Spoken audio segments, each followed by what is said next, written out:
We at On the Way Home would like to acknowledge the original stewards of whose lands this podcast is recorded on.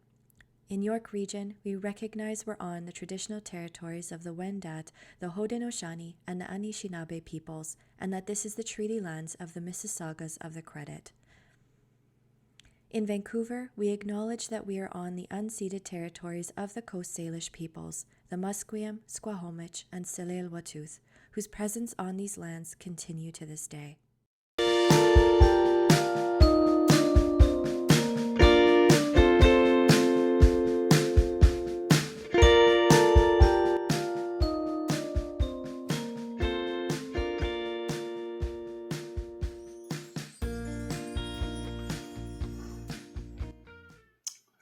Hello, friends of On the Way Home.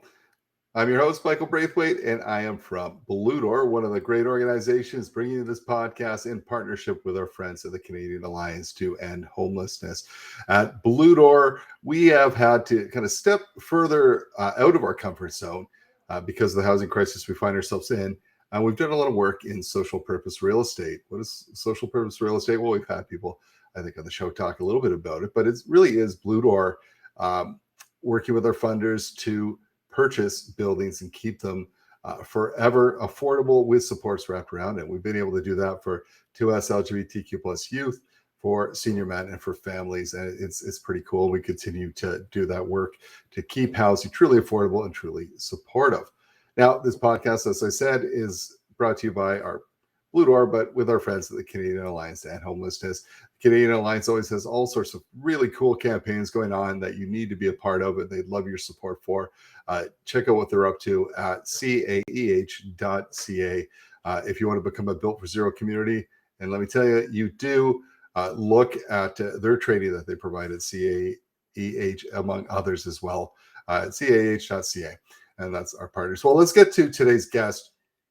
We often talk about solutions from across Canada. We lean on each other to see what we're doing to face these big challenges that day in, day out are facing the people we support.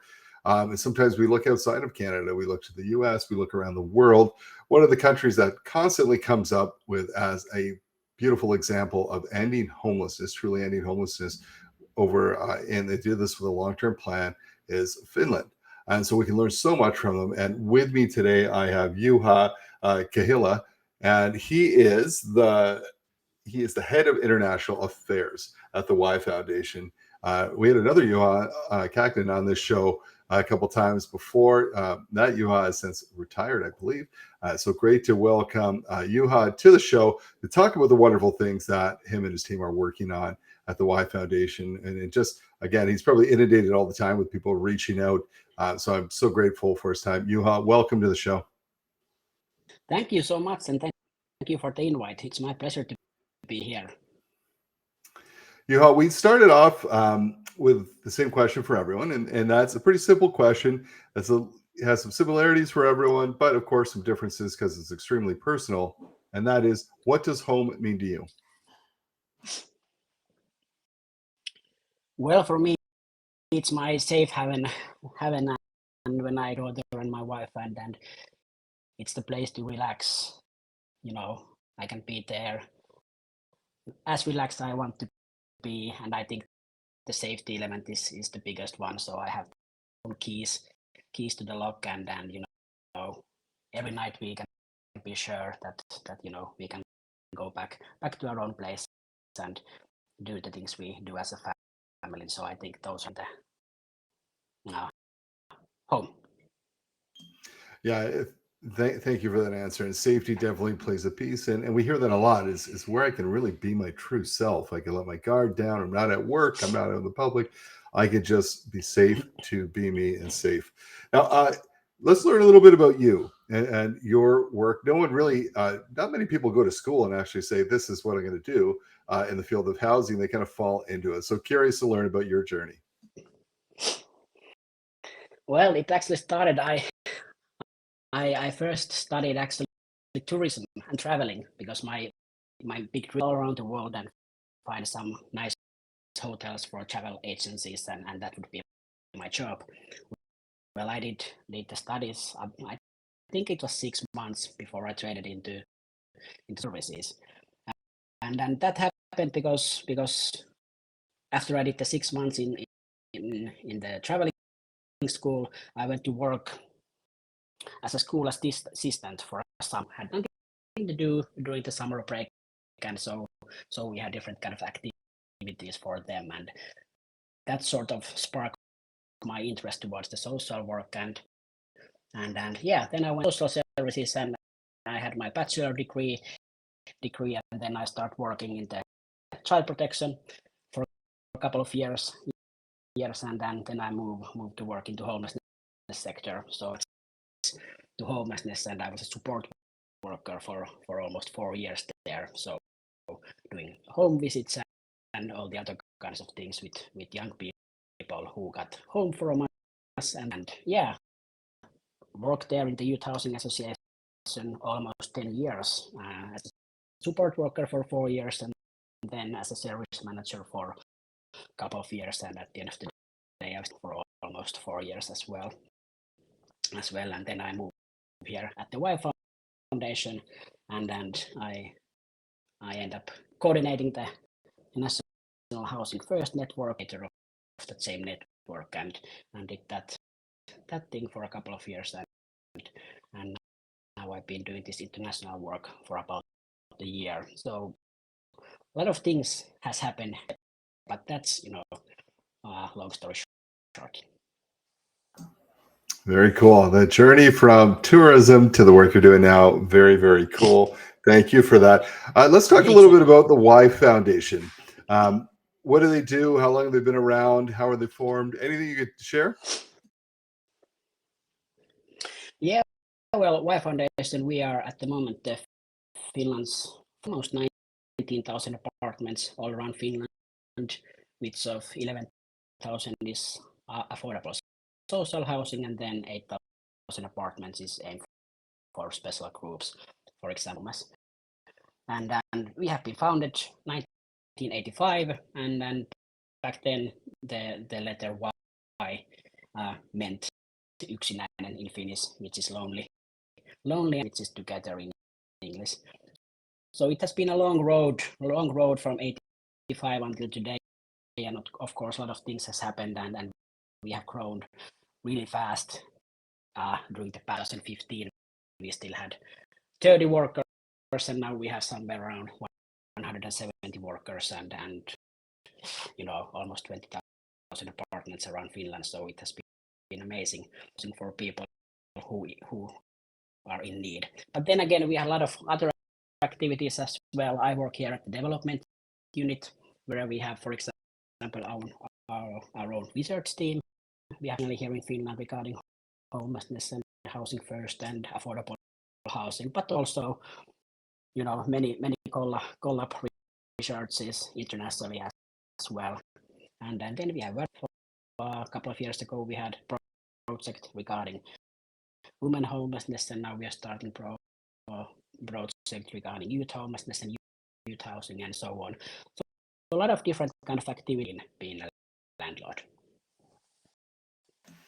Very cool. Thank you for that. Can you help paint a picture of what homelessness looks like in Finland? It looks a little different all around the world, and we'll talk about the work that the Y Foundation has done. It was kind of a long-term plan to get you to that ending homelessness. But let's talk a little bit about what does homelessness look like in Finland?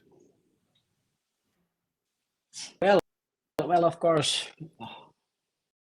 maybe if you look how the homelessness looked 30 years ago in Finland, it was totally different. So I think the basic image was middle-aged man, maybe living under the bridge or something like that. But now it's homelessness in Finland. It has also many different kind of phases. So we have youth homelessness.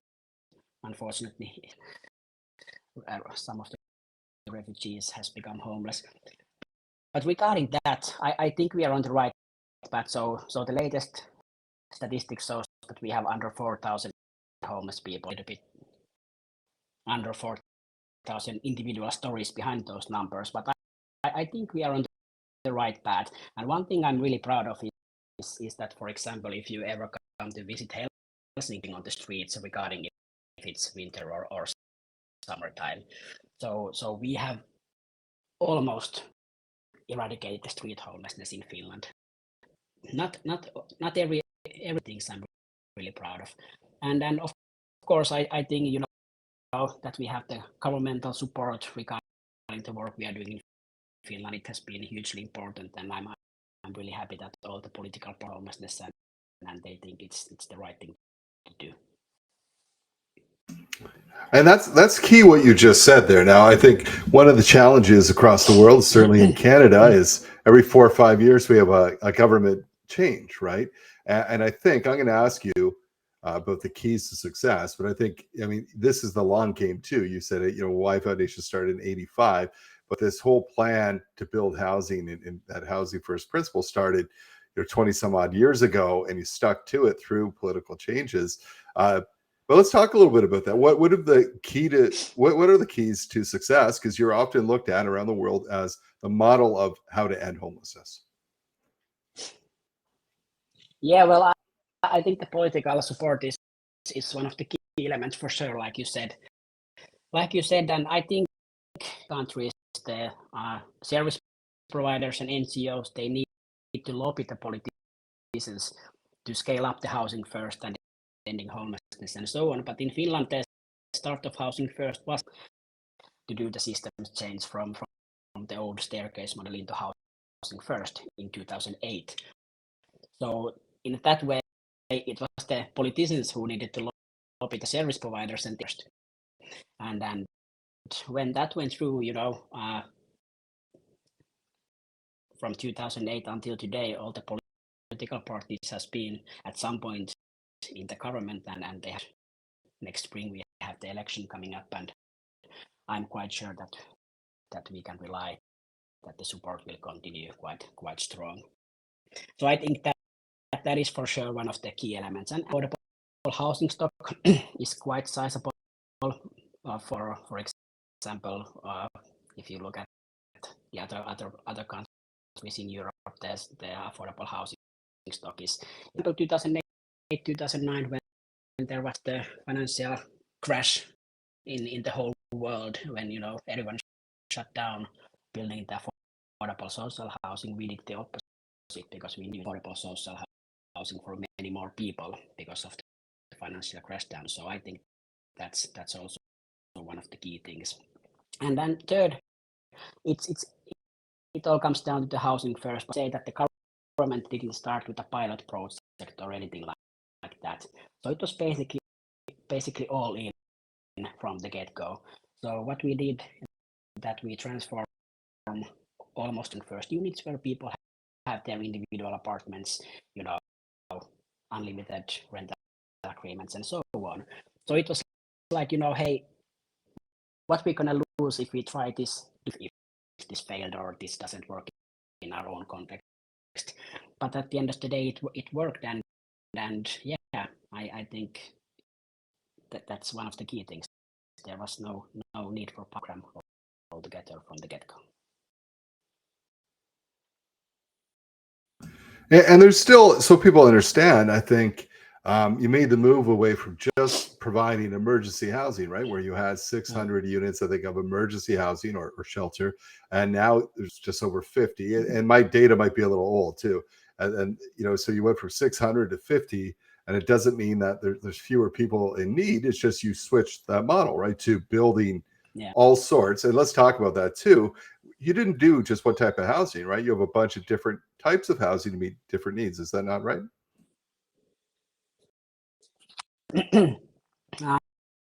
Of course, main portion of the formerly homeless people, they live in scattered housing, so here and there around the city, individual apartments. But then housing first units where there can be anything between 20 to 100 apartments in the same building, and there is on-site support 24/7 downstairs, and that has worked quite well then, because if we would have waited to get 1,000 affordable apartments, like just flicking our fingers, it wouldn't have worked, and many people would have affordable housing and home of their own. So I think it was the right move, and still today there has been some new developments regarding those units in the city of Helsinki, for example.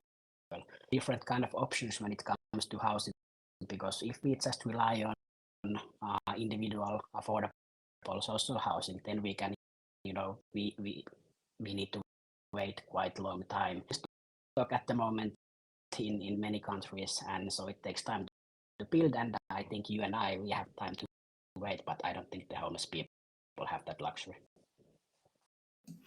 You're absolutely right. We talked about some of the successes. What have some of the challenges been in taking on this work and doing the work that you've faced over time?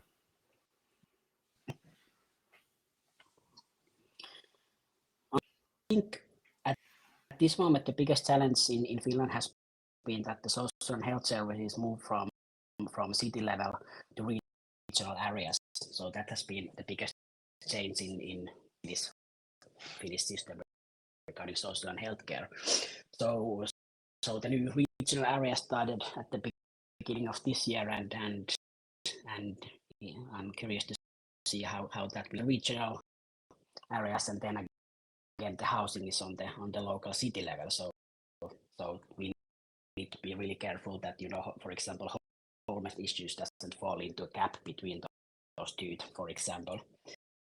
And then again, I think at the moment, because we have only under 4,000 homeless people, and 70% they live with their friends and relatives, and basically there are not that many people sleeping rough. So even though there is talk that we need to end homelessness, I think some people that think that there is no problem anymore, that there are no people on the street sleeping there and so on. So where is the problem?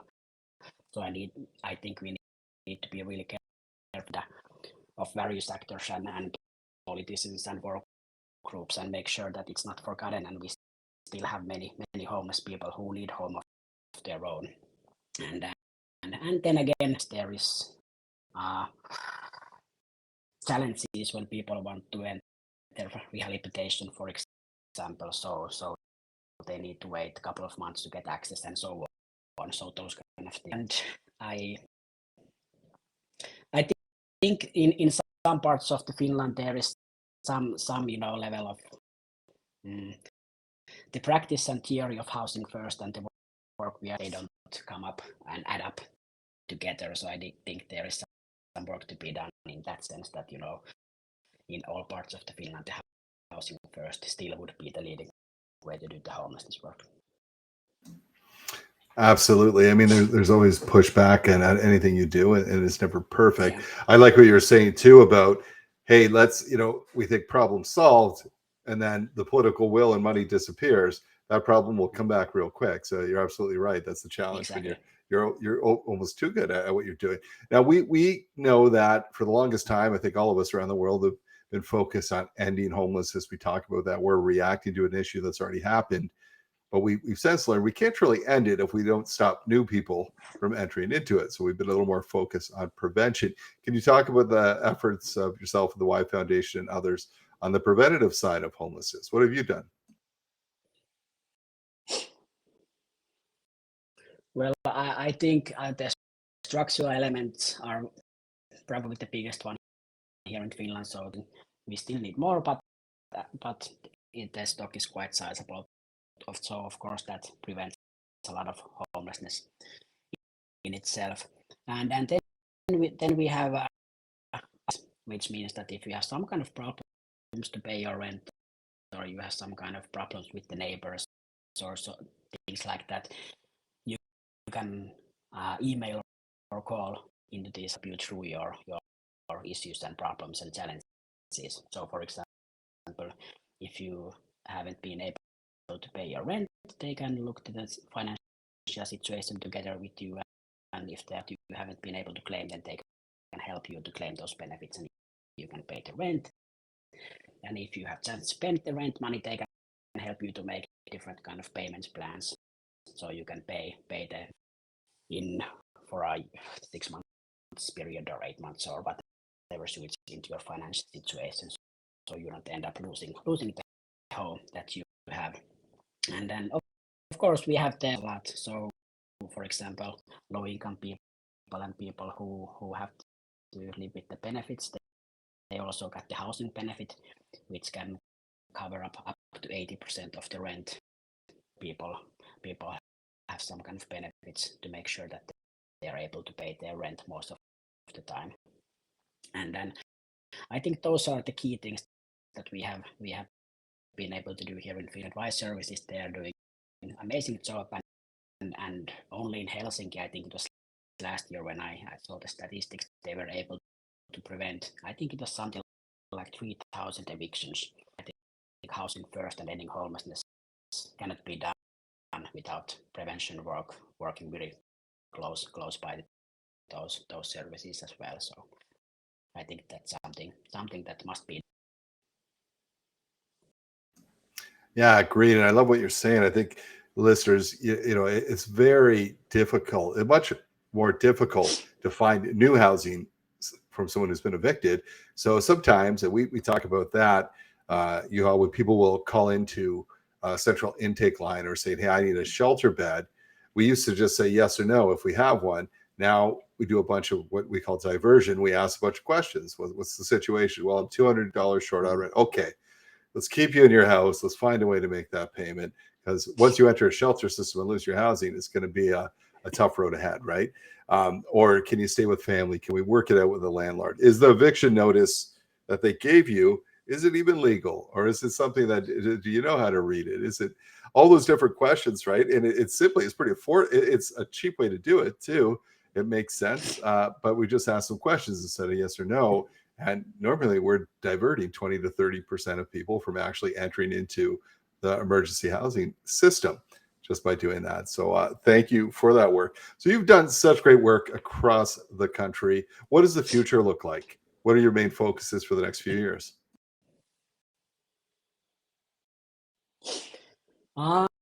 For the next homelessness in Finland by 2027, and you know, I've been traveling a lot for the past 13 months or so, and many people in many countries, they are asking the same question: that are you serious? Ending talk or something like fantasy talk? But actually, it's not. It's totally doable here in Finland, and the city of Helsinki, they have even more ambitious goal, and they are trying to end 2025. So 2 years from now, there will be no homeless people in Helsinki, and they are working the plan at the moment, and so far it looks really good, and Helsinki has done amazing job to house so many people from the streets and from temporary accommodation into permanent housing with the right kind of support. So that's one thing, and of course here is one thing, and then reducing homelessness internationally is also part of our strategy. So of course keep working with our international partners in the FEANZ and the organizations in Canada and various other countries, and try to work together and find some new solutions, and try to reduce the homelessness internationally as well, that we are working on in the future. So I welcome you to Helsinki in 2025 and see if there is homeless people in town or not. Hey, I would love to visit, love to see that ambitious goal. Canada right now, I think our goal is by 2030 just to reduce chronic homelessness by 50%. So I see, you know, that's just chronic. That's 7 years away for you in 2 years, Helsinki, to do that. Incredible, ambitious, and doable, as you said. You know, I want to thank you, and I want to thank your country for showing the rest of the world, the international world, this can be done. You know, sometimes you get a bit of an eye roll when, you know, when people and homeless, oh, come on, you know, well, it can be done. It takes hard work. It takes strategy. It takes prevention work. It takes housing first work. It's a variety of different methods. It takes political will and dollars. Finland has done all of that, and the results show. So thank you so much for all you do. Thanks for coming on this show and educating us and dropping some knowledge.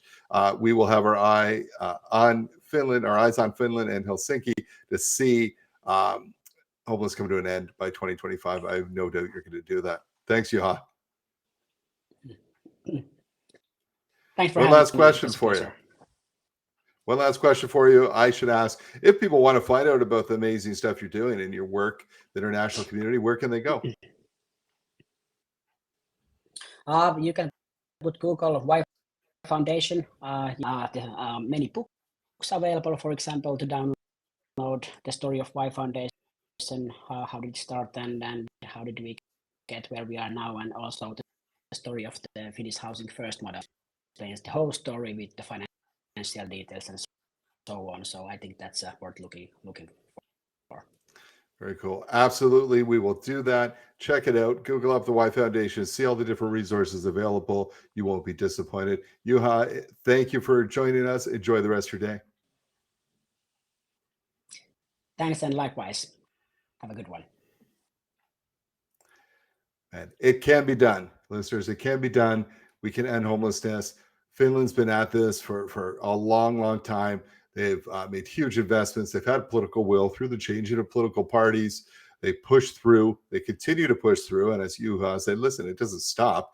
You have to continue this work. Even after you've stated maybe that you've ended homelessness, you continually have to work to keep it there. But this is a great example. So check out the Y Foundation's website and all the different resources available. And get some inspiration for your organization, your country. This is how it's done. Housing first, prevention, social housing, different types of social housing, a long-term plan. We can all do this so everyone has a safe place to call home. Awesome and inspirational as always. We'll see you next time on The Way Home.